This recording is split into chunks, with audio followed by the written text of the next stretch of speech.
नमस्कार। आज हम शक्ति के एक ऐसे स्वरूप की कहानी में उतरने वाले हैं जिसमें सौम्यता भी है, कठोर तप भी है और एक ऐसा संकल्प है जो ब्रह्मांड को भी झुका सकता है। जी हाँ, ये कथा है उमा की। एक ऐसा नाम जिसमें एक माँ की पुकार भी गूंजती है और एक बेटी का अजेय निश्चय भी। तो चलिए इसी दिलचस्प सवाल से शुरू करते हैं। सोचिए, शक्ति के इतने शक्तिशाली रूप का नाम एक ऐसी पुकार पर क्यों रखा गया जो उन्हें कुछ करने से रोक रही थी? ये थोड़ा अजीब लगता है ना? असल में इस नाम के पीछे की कहानी ही उनकी शक्ति का असली रहस्य हमें बताती है। तो कहानी शुरू होती है सती के आत्मदाह के बाद। शिव शोक में डूबे एक ऐसी गहरी समाधि में चले गए थे जिसे तोड़ना देवताओं के लिए भी नामुमकिन सा था। सृष्टि का संतुलन बिगड़ रहा था। तब शक्ति के पुनर्जन्म के लिए पर्वतों के राजा हिमवान ने कठोर तपस्या की और इसी तप की ऊर्जा से शक्ति ने उनकी बेटी के रूप में जन्म लिया। क्योंकि उनका जन्म ही हिमालय की स्थिरता और पवित्रता से हुआ था, तो उनके स्वभाव में भी वही असीम शांति और सौम्यता स्वाभाविक रूप से मौजूद थी। उनका नाम रखा गया पार्वती, यानी पर्वतों की पुत्री। अब देखिए, इस अवतार की सबसे अनोखी बात यह थी कि शिव के लिए उनका प्रेम कोई बाद में लिया गया फैसला नहीं था, बल्कि ये तो उनके अस्तित्व का एक सहज हिस्सा था। मतलब बचपन से ही उनका पूरा संसार शिवमय था। ये कितना अद्भुत है, जरा सोचिए। जहां दूसरे बच्चे खेल खिलौनों में व्यस्त होते थे, पार्वती के खेल में शिवलिंग और त्रिशूल हुआ करते थे।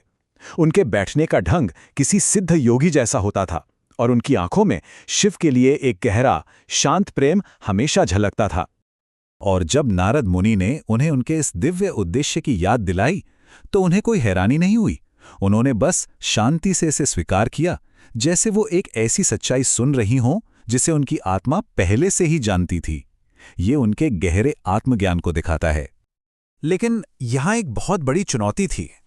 शिव अपनी समाधि में बाहरी दुनिया से पूरी तरह कट चुके थे। देवताओं के सारे प्रयास फेल हो चुके थे। तब पार्वती ने समझा कि शिव को पाने के लिए सिर्फ भक्ति काफी नहीं होगी, उन्हें कोई असाधारण रास्ता अपनाना ही होगा। और ये थी उनकी दृढ़ घोषणा। उन्होंने अपनी पहचान को ही अपनी शक्ति बना लिया। वो हिमालय की बेटी थीं, जो खुद तप का प्रतीक है। इसलिए उन्होंने शिव को पाने के लिए वही रास्ता चुना जिससे उनका जन्म हुआ था, तपस्या का रास्ता। उनकी तपस्या कोई साधारण तपस्या नहीं थी, ये कठोरता की पराकाष्ठा थी। उन्होंने राजमहल छोड़ा, फिर अन्न छोड़ा, फिर पेड़ से गिरे सूखे पत्ते और आखिर में पानी तक का त्याग कर दिया। महीनों तक उनका शरीर सिर्फ प्राणवायु पर टिका रहा। इस कठोर तप का परिणाम देखिए। शारीरिक रूप से वो बेहद कमजोर हो गईं, लेकिन उनकी आत्मा का तेज वो इतना बढ़ गया कि देवता भी हैरान थे। उन्होंने अपने शरीर को गलाकर एक ऐसी आध्यात्मिक ऊर्जा को जन्म दिया था जिसकी गूंज पूरे ब्रह्मांड में महसूस की जा रही थी। अब कहानी अपने सबसे भावुक मोड़ पर पहुंचती है, जब पार्वती की मां मैना अपनी बेटी की यह हालत देखने जंगल पहुंची, तो एक मां का दिल टूट गया। और यहीं पर उस सवाल का जवाब है जो हमने शुरू में उठाया था कि आखिर पार्वती उमा कैसे कहलाईं। अपनी बेटी के तप से बिल्कुल क्षीण हो चुके शरीर को देखकर मैना के दिल से जो दर्द भरी पुकार निकली, वो थी, ओह मां। देखिए, संस्कृत में ओह का प्रयोग स्नेह से किसी को बुलाने के लिए होता है, और मां का अर्थ है मत करो। यह एक मां की दर्द भरी विनती थी। ओ मेरी बेटी, बस करो, इतनी कठोर तपस्या मत करो। और बस वही पल इतिहास बन गया। उस दिन से शक्ति का ये तपस्वी और प्रेम से भरा स्वरूप उमा के नाम से अमर हो गया। एक ऐसा नाम जिसमें एक मां का असीम प्यार भी है और एक बेटी की गौरवशाली तपस्या भी। उमा की तपस्या से जो आध्यात्मिक ऊर्जा पैदा हुई, वो इतनी प्रचंड थी कि उसने शिव की गहरी समाधि को भी भेद दिया। कोई बाहरी शक्ति नहीं, बल्कि उनके प्रेम और तप की शक्ति ने शिव को जागने पर मजबूर कर दिया। और जब शिव ने आंखें खोलीं, तो उन्होंने उमा के इस रूप को पूरी तरह से स्वीकार किया। उन्होंने उनकी तपस्या और उनके संकल्प को ही सच्ची शक्ति माना। ये उमा के रास्ते, उनके प्रेम और उनकी सौम्य शक्ति की अंतिम जीत थी। तो आइए इस कहानी के सार को समझते हैं। उमा का स्वरूप हमें शक्ति की एक बिल्कुल अलग परिभाषा सिखाता है। ये देवी के दूसरे उग्र रूपों से अलग है, लेकिन उतना ही शक्तिशाली भी है। जरा इस स्लाइड पर एक नजर डालिए। जहां दुर्गा का रूप युद्ध और संघार से जुड़ा है, वहीं उमा का रूप तपस्या और सृजन से। उनकी शक्ति शस्त्रों की उग्रता में नहीं, बल्कि संकल्प की सौम्यता में है।